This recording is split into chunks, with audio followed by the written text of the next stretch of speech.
യാ യൂഹനാസ് ഇന്ന കലക്കിനാക്കിൻ മിൻ ദക്കറിൻ വാ ഉൻസ. ലോകത്തുള്ള മുഴുവൻ ജനങ്ങളെയും, അല്ലയോ മനുഷ്യരെ, ഒരു സ്ത്രീയിൽ നിന്നും ഒരു പുരുഷനിൽ നിന്നുമാണ് സൃഷ്ടിച്ചത്. എത്ര മനോഹരമായ ഒരു ആപ്തവാക്യമാണത്. ലോകത്തുള്ള മുഴുവൻ ജനങ്ങളെയും ഒരു സ്ത്രീയിൽ നിന്നും ഒരു പുരുഷനിൽ നിന്നുമാണ് സൃഷ്ടിച്ചത്. അതാണ് യാ യൂഹനാസ് ഇന്ന കലക്കിനാക്കിൻ മിൻ ദക്കറിൻ വാ ഉൻസ. അപ്പോൾ ലോകത്തുള്ള മുഴുവൻ ജനങ്ങളെയും ഒരു സ്ത്രീയിൽ നിന്നും ഒരു പുരുഷനിൽ നിന്നാണ് സൃഷ്ടിച്ചതെന്ന് പറഞ്ഞാൽ നമ്മളെല്ലാം ഒരമ്മ പെറ്റ മക്കളാണ്. എല്ലാവരും ഒരമ്മ പെറ്റ മക്കളാണ്. ബാക്കി എല്ലാം ഭൂമിയിൽ മനുഷ്യൻ്റെ സൃഷ്ടികളാണ് എന്നാണ് ഖുർആൻ പറയുന്നത്. ആ പ്രാർത്ഥനയുടെ പേര് മഗ്ഫിറ എന്നാണ്. മഗ്ഫിറ എന്ന് പറയുന്ന പ്രാർത്ഥന, ഭൂമിയിൽ പാപം ചെയ്യാത്തവരായിട്ട് ആരുമില്ല. ആ ചെയ്യുന്ന പാപങ്ങളിൽ പശ്ചാത്തപിക്കുക മാത്രമല്ല, പ്രായശ്ചിത്തം ചെയ്യുക. ന്യൂട്ടൺസിൻ്റെ law, to every action there is an equal and opposite reaction. നിങ്ങൾ ചെയ്യുന്ന പ്രവൃത്തിക്ക്, എല്ലാ പ്രവൃത്തിക്കും അതിൻ്റെതായ അളവിലും തൂക്കത്തിലും ഒരു തിരിച്ചടി ഉണ്ട്. കവികൾ പാടിയിട്ടുണ്ട്, താൻ നിരന്തരം ചെയ്യുന്ന കർമ്മങ്ങൾ താൻ അനുഭവിച്ചിടുക തന്നെ വേണം. നമ്മുടെ നാട്ടിലൊക്കെ ചില കുടുംബങ്ങളുണ്ട്, ഒരു എറുമ്പിനെ പോലും നോവിക്കാത്ത കുടുംബങ്ങൾ. പക്ഷേ അവിടെ ഒരു ആൺതരി മാത്രമായിരിക്കും, അല്ലെങ്കിൽ ഒരു പെൺതരി മാത്രമായിരിക്കും. സമൂഹത്തിലെ മുഴുവൻ ആളുകളും അംഗീകരിക്കുന്ന, സമൂഹത്തിലെ മുഴുവൻ ആളുകൾക്കും നന്മ മാത്രം ചെയ്യുന്ന ചില കുടുംബങ്ങളിൽ ദാരുണമായ അപകടമുണ്ടാകും. അപകടം ഉണ്ടാകുമ്പോൾ നമ്മൾ തന്നെ പറയും, ദൈവം എത്ര ക്രൂരമായിട്ടാണ് ഈ കുടുംബത്തോട് പെരുമാറുന്നത്. ജീവിതത്തിൽ ഇന്നുവരെ നന്മയല്ലാതെ തിന്മ അവർ ചെയ്തിട്ടില്ല, എന്നിട്ടും ദൈവം ആ കുടുംബത്തോട് ക്രൂരത കാണിക്കുന്നു. എന്താണ് ഈ ഒരേ ഒരു കുഞ്ഞിനെ ദൈവം അങ്ങ് വിളിച്ചത് ഇത്ര നേരത്തെ? അങ്ങനെയൊക്കെ നമ്മൾ പറയുമ്പോൾ ഒരുപക്ഷേ ഈ കുടുംബത്തിലെ അവർ ഒരു പാപവും ചെയ്തു കാണില്ല. പക്ഷെ അവരുടെ പൂർവികന്മാർ ചെയ്ത പാപം, ആ പാപത്തിൻ്റെ ശമ്പളം ഭൂമിയിൽ വെച്ച് അവർക്ക് അനുഭവിക്കാൻ കഴിയാതെ പോയാൽ, ഇസ്ലാം മരണാനന്തര ജീവിതത്തിൽ വിശ്വസിക്കുന്നുണ്ട്, അവർക്ക് അവിടെ കിട്ടും. പക്ഷെ ഭൂമിയിൽ അവർ അനുഭവിക്കേണ്ടിയിരുന്ന ശിക്ഷ, ആ ശിക്ഷ ഭൂമിയിൽ അവർക്ക് അനുഭവിക്കാൻ പറ്റാതെ പോയതുകൊണ്ട് അവരുടെ പിൻഗാമികളായി വരുന്ന തലമുറയ്ക്കാണ് പടച്ച തമ്പുരാൻ ആ ശിക്ഷ കൊടുക്കുന്നത്. അപ്പോൾ നമ്മളൊക്കെ ചില കുടുംബങ്ങളിൽ ഇത്ര അനിഷ്ട സംഭവം നടക്കുമ്പോൾ നമ്മളൊക്കെ ചോദിക്കാറുണ്ട്, ദൈവം എന്താണ് ഇത്ര ക്രൂരത കാണിച്ചത്? കാണിക്കാൻ കാരണം മുജ്ജന്മ പാപം. ആ പാപമാണ് ഈ ജന്മത്തിലെ അവരുടെ അനന്തരാവകാശികൾ അനുഭവിക്കുന്നത്. അതുകൊണ്ട് ചെയ്തുപോയ പാപങ്ങളിൽ പശ്ചാത്തപിക്കുക, ചെയ്തുപോയ പാപങ്ങളിൽ പ്രായശ്ചിത്തം ചെയ്യുക. ഇനി മേലാൽ ആ തെറ്റ് ആവർത്തിക്കത്തില്ലെന്നും ചെയ്തതിന് ക്ഷമാപണം നടത്തുകയും ചെയ്യുക. അതിനാണ് മഗ്ഫിറ എന്ന് പറയുന്നത്.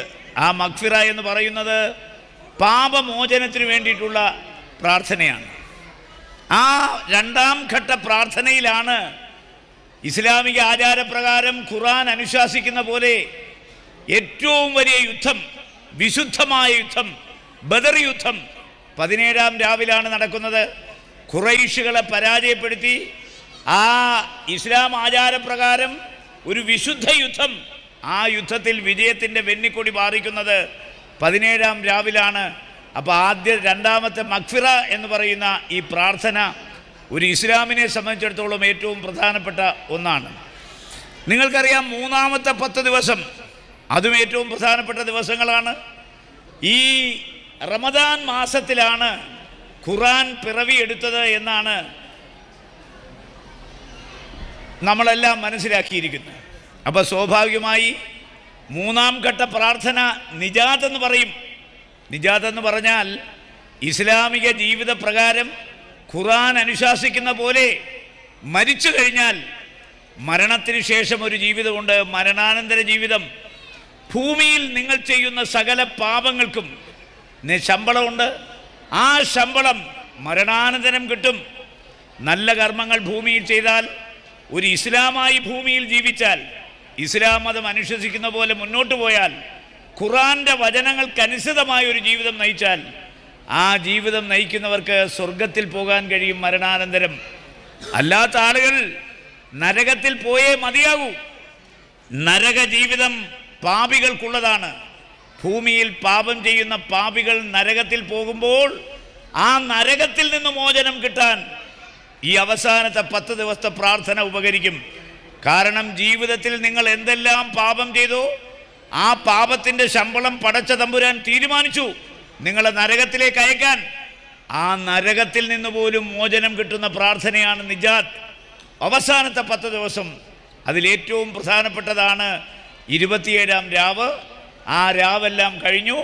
ഇപ്പോൾ നിങ്ങൾക്കറിയാം ഈ പറയപ്പെടുന്ന റഹ്മ, അതുപോലെ മഗ്ഫിറ, നിജാത്ത് ഇതെല്ലാം പൂർത്തിയായി. ഇനി വരുന്നത് നമുക്കറിയാം ചെറിയ പെരുന്നാളാണ്. ആ ചെറിയ പെരുന്നാളും കാത്തിരിക്കുകയാണ് നിങ്ങൾ. 2 ദിവസം കൂടി കഴിയുമ്പോൾ നമുക്കറിയാം അസ്തമയ സൂര്യന് ശേഷം പിറ കണ്ടു കഴിഞ്ഞാൽ ആ പിറയുടെ അടിസ്ഥാനത്തിലാണ് തക്ബീർ മുഴങ്ങുന്ന സമയം. അതോടുകൂടി ചെറിയ പെരുന്നാൾ, ആ പെരുന്നാൾ വരികയാണ്. പെരുന്നാളെന്ന് പറഞ്ഞാൽ ഒരു ഉത്സവത്തിൻ്റെ പ്രതീതിയാണ്. പെരുന്നാൾ ദിവസം എല്ലാവരും ശുഭ്രവസ്ത്രം ധരിക്കും, എല്ലാവരും അത്തറുകൾ പൂശും, എല്ലാവരും പള്ളികളിൽ പോകും. പള്ളികളിൽ മാത്രമല്ല, ഈദ്ഗാഹിൽ ഒരു വലിയ കൂട്ടായ്മ, അവിടെ എല്ലാം പോവും. ചുരുക്കി പറഞ്ഞാൽ സാഹോദര്യത്തിൻ്റെ സന്ദേശം വിശ്വം. നമ്മളെ സംബന്ധിച്ചിടത്തോളം നമുക്കറിയാം ലോകത്തിൻ്റെ നാനാഭാഗത്തേക്കും ദേശാനുസൃതമായി കാലാനുസൃതമായി പ്രവാചകന്മാരെ അയച്ചിട്ടുണ്ട്. എല്ലാ രാജ്യങ്ങളിലേക്കും എല്ലാ മതവിഭാഗങ്ങളിലേക്കും പ്രവാചകന്മാരെ കാലാകാലങ്ങളിൽ അയച്ചിട്ടുണ്ട്. അങ്ങനെ ഈ പ്രവാചകന്മാരിലെ അവസാനത്തെ ആള് ഏതാണ്ട് 1,24,000-ഓളം പ്രവാചകന്മാരെ ലോകരാഷ്ട്രങ്ങളിൽ മുഴുവൻ അയച്ചിട്ടുണ്ട്. അതിൽ അവസാനത്തെ പ്രവാചകനായി വന്നിട്ടുള്ളത് പ്രവാചകനായ മുഹമ്മദ് നബി. അധർമ്മം നിലനിൽക്കുന്ന കാലഘട്ടം, അനീതി നിലനിൽക്കുന്ന കാലഘട്ടം, അസമത്വം നിലനിൽക്കുന്ന കാലഘട്ടം, ചാതുർവർണ്ണ്യം നിലനിൽക്കുന്ന കാലഘട്ടം.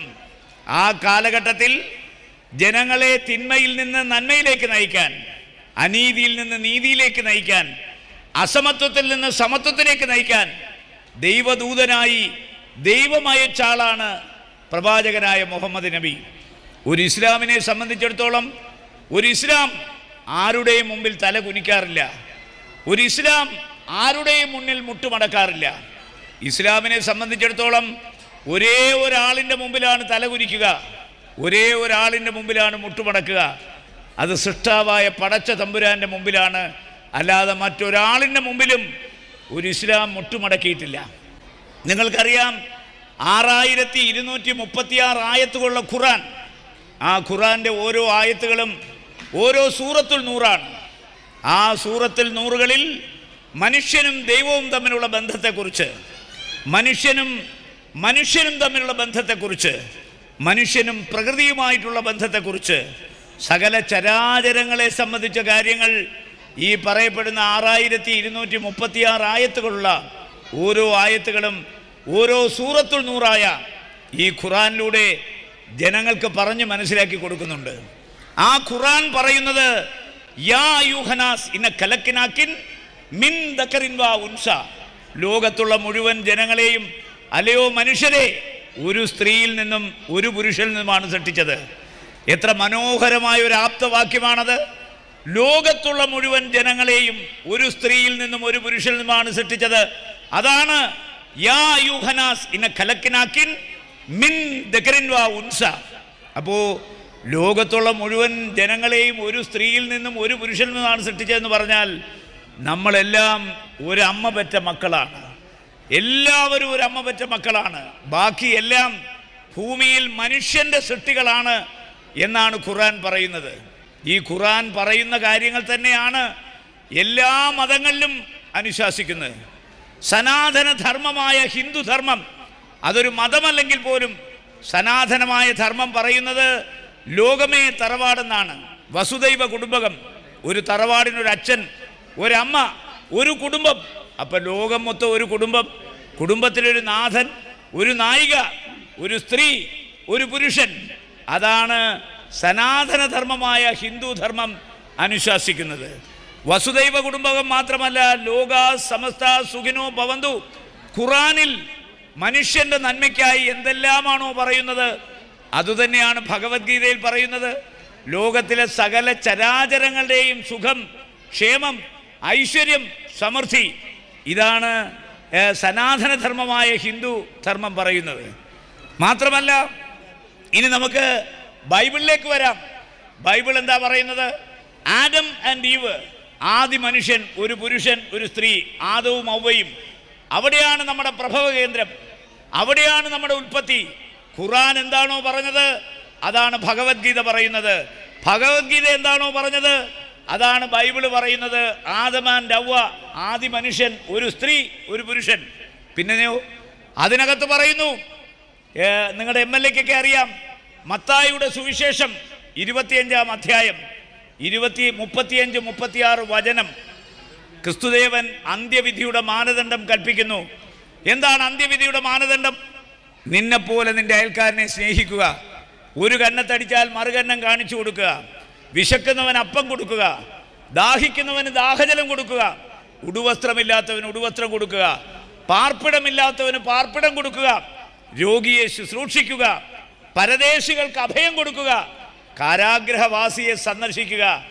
അന്ത്യവിധിയുടെ മാനദണ്ഡം എത്ര മനോഹരമാണ്, എത്ര വിപ്ലവകരമാണ്! ഇത് തന്നെയല്ലേ 6236 ആയത്തുള്ള ഖുർആൻ പറയുന്നത്? ഇത് തന്നെയല്ലേ മറ്റൊരർത്ഥത്തിൽ ഭഗവത്ഗീത പറയുന്നത്? അപ്പോൾ എല്ലാ മതങ്ങളും സ്നേഹത്തിൽ അധിഷ്ഠിതമാണ്, സാഹോദര്യത്തിൽ അധിഷ്ഠിതമാണ്, എല്ലാവരെയും പരസ്പര പൂരകങ്ങളായി കാണുന്നു, പരസ്പരം സഹോദരന്മാരായി കാണുന്നു. ഈ ഈദുൽ ഫിത്തർ ആഘോഷിക്കാൻ പോകുന്ന ഈ വേളയ്ക്ക് വലിയ പ്രാധാന്യമുണ്ട്.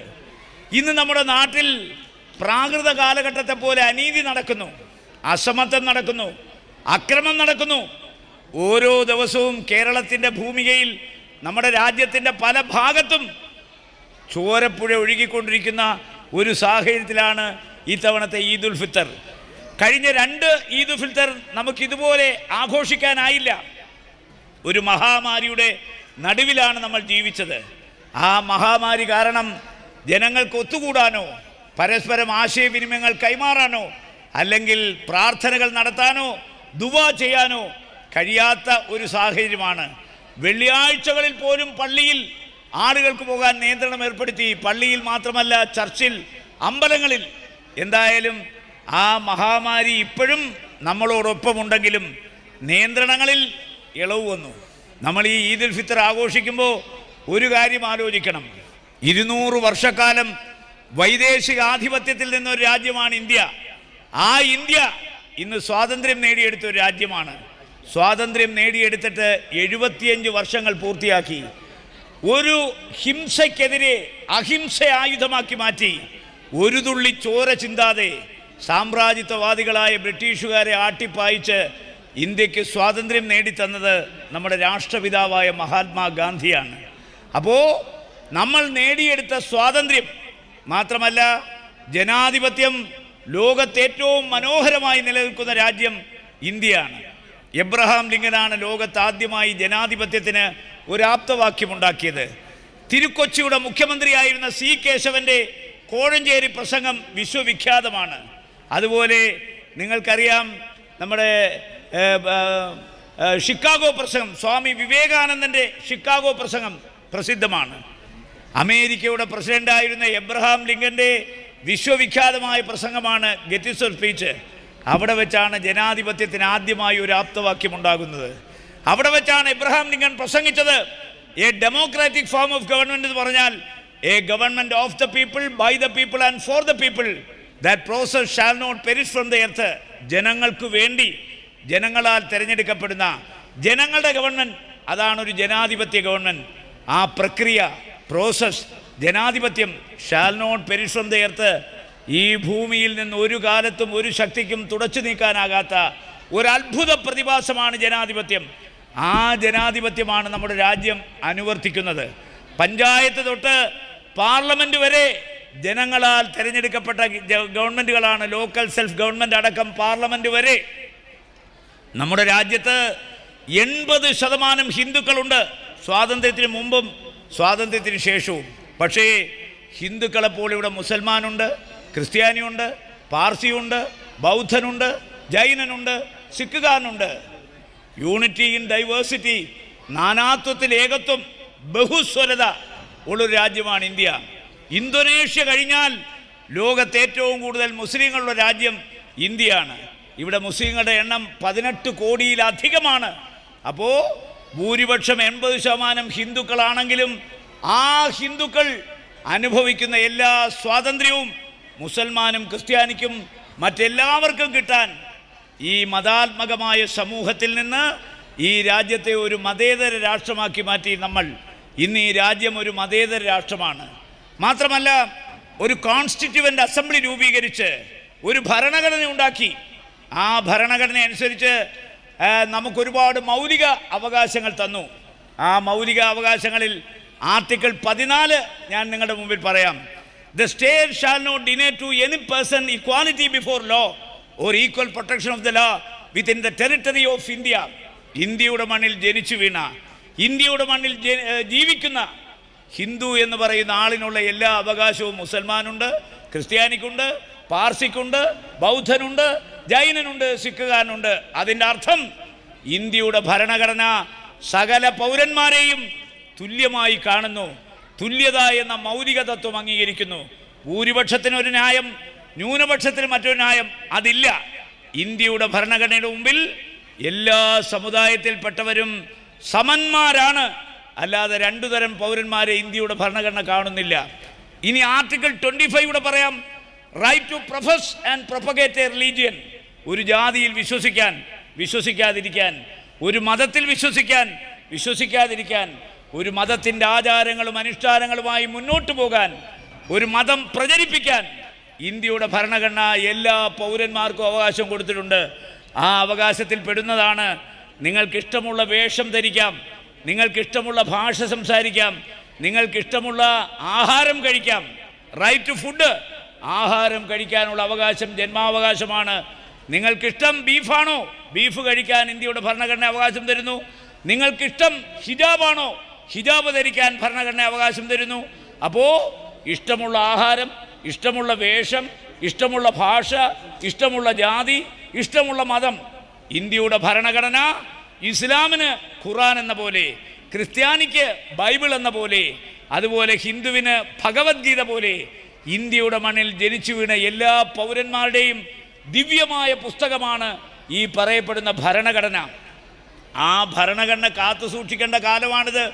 നമ്മുടെ സ്വാതന്ത്ര്യത്തെ മറ്റൊരർത്ഥത്തിൽ വ്യാഖ്യാനിക്കാൻ ചിലർ ശ്രമിക്കുമ്പോൾ, ജനാധിപത്യത്തെ പണാധിപത്യം കൊണ്ട് തകർക്കാൻ ശ്രമിക്കുമ്പോൾ, മതേതരത്വം തകർത്ത് ഈ രാജ്യത്തെ ഒരു ഹിന്ദു രാഷ്ട്രമാക്കാൻ ശ്രമിക്കുമ്പോൾ, അതുപോലെ ഭരണഘടനയെ അട്ടിമറിക്കാൻ പാർലമെൻറ്റിൻ്റെ ഭൂരിപക്ഷം ശ്രമിക്കുമ്പോൾ അതിനെതിരെ ജാഗരൂകരായിരിക്കേണ്ട ബാധ്യത ഈ രാജ്യത്തെ സ്നേഹിക്കുന്ന, സ്വാതന്ത്ര്യം നിലനിൽക്കണമെന്ന് ആഗ്രഹിക്കുന്ന, ജനാധിപത്യം അനസ്യൂതം മുന്നോട്ട് പോകണമെന്ന് ആഗ്രഹിക്കുന്ന, മതേതരത്വത്തിനൊരു പോറൽ പോലും ഏൽക്കരുതെന്ന് ആഗ്രഹിക്കുന്ന, ഭരണഘടന പവിത്രമായി നിലനിൽക്കണമെന്ന് ആഗ്രഹിക്കുന്ന ഓരോ പൗരൻ്റെയും ഉത്തരവാദിത്വമാണ്, ബാധ്യതയാണ്.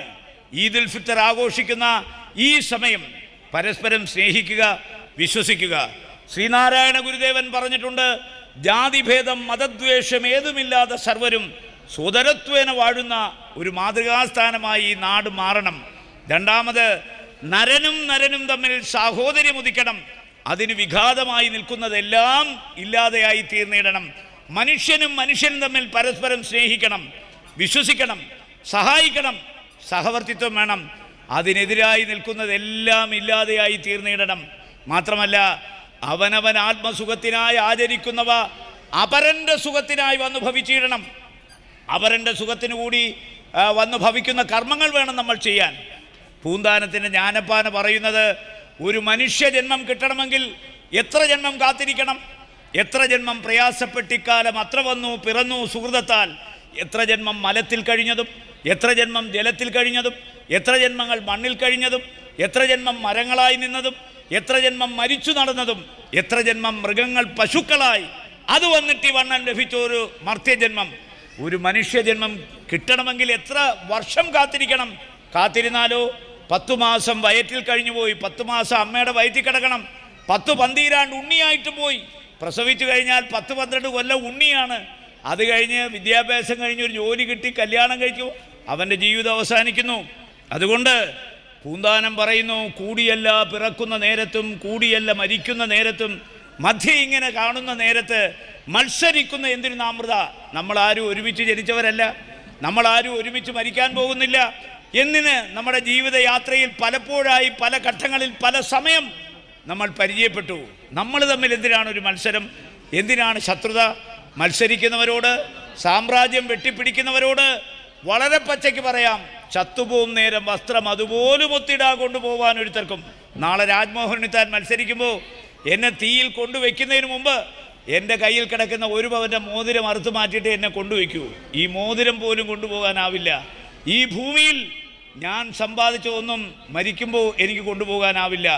എങ്ങനെയാണോ ഭൂമിയിലേക്ക് ജനിച്ചു വീണത് അങ്ങനെ തന്നെയാണ് ഭൂമിയിൽ നിന്ന് മടങ്ങിപ്പോകുക. അതുകൊണ്ട് ഈ സാമ്രാജ്യം വെട്ടിപ്പിടിക്കാൻ ശ്രമിക്കുന്നതൊന്നും നമുക്ക് ശാശ്വതമല്ല. അതുകൊണ്ടാണ് ഇസ്ലാം മതം പറയുന്നത്, നിന്റെ സമ്പാദ്യത്തിൻ്റെ 2.5% സക്കാത്തായി കൊടുക്കണം. സക്കാത്ത് വാങ്ങുന്നവനോട് പറയുന്നു, ഇതാ ആരുടെ ഔദാര്യമല്ല, നിങ്ങളുടെ അവകാശമാണ്. ഇസ്ലാം മതം അനുശാസിക്കുന്നു, ഖുർആൻ അനുശാസിക്കുന്നു, നിങ്ങൾ ആരുടെ ഔദാര്യം പറ്റണ്ട, നിങ്ങൾക്ക് അവകാശപ്പെട്ടത്, അർഹതപ്പെട്ടത് ഇസ്ലാം മതാചാര പ്രകാരം തന്നേ മതിയാകൂ, വാങ്ങിയേ മതിയാകൂ. അതുകൊണ്ടൊരു ജാള്യത നിങ്ങൾക്ക് വേണ്ട. ഈ ഈദുൽ ഫിത്തർ ആഘോഷിക്കുന്ന സമയം പരസ്പരം സ്നേഹിക്കാനും പരസ്പരം വിശ്വസിക്കാനും പരസ്പരം സഹായിക്കാനും ഒരമ്മ പെറ്റ മക്കളെപ്പോലെ ഖുർആൻ അനുശാസിക്കുന്ന പോലെ ജീവിക്കാനും കഴിയുന്ന ഒരു സാഹചര്യം സൃഷ്ടിക്കാനാണ് ഇന്ന് മണ്ഡലം കോൺഗ്രസ് കമ്മിറ്റി എല്ലാ മതവിഭാഗങ്ങളെയും കോർത്തിണക്കിക്കൊണ്ട് ഇഫ്താർ സംഗമം സംഘടിപ്പിച്ചത്. വളരെ മാതൃകാപരമാണ് ഈ ഇഫ്താർ സംഗമം. ഇത് സംഘടിപ്പിക്കാൻ നേതൃത്വം കൊടുത്ത ശ്രീ ഫൈസലിൻ്റെ നേതൃത്വത്തിലുള്ള ഈ മണ്ഡലം കമ്മിറ്റിയെ ഞാൻ അഭിനന്ദിക്കുന്നു. അതോടൊപ്പം കഴിഞ്ഞ ഏതാനും മാസക്കാലമായി തിരഞ്ഞെടുക്കപ്പെട്ട ഒരു MLA, അദ്ദേഹത്തിൻ്റെ നിറസാന്നിധ്യം ഈ മണ്ഡലത്തെ വളരെ സമ്പന്നമാക്കിയിരിക്കുന്നു. നിങ്ങളുടെ എല്ലാം മനോമുകുരത്തിൽ നിറഞ്ഞു നിൽക്കുന്ന ഒരു MLA ആയി ചുരുങ്ങിയ കാലം കൊണ്ട് മാറാൻ കഴിഞ്ഞ ശ്രീ സജി ജോസഫിനെയും ഞാൻ അഭിനന്ദിക്കുന്നു. എല്ലാവർക്കും നന്മകൾ നേരുന്നു. 2 ദിവസം കഴിഞ്ഞ് നമ്മൾ ഈദുൽ ഫിത്തർ ആഘോഷിക്കാൻ പോകുന്നു. നിങ്ങളുടെ സന്തോഷത്തിൽ, ആഘോഷത്തിൽ ഞാനും പങ്കാളിയാകുന്നു. സർവശക്തനായ തമ്പുരാനോട് നിങ്ങൾക്കാർക്കും ഈ മഹാമാരി വരരുതേ എന്ന് പ്രാർത്ഥിച്ചുകൊണ്ട് എൻ്റെ വാക്കുകൾ അവസാനിപ്പിക്കുന്നു. ജയ് ഹിന്ദ്.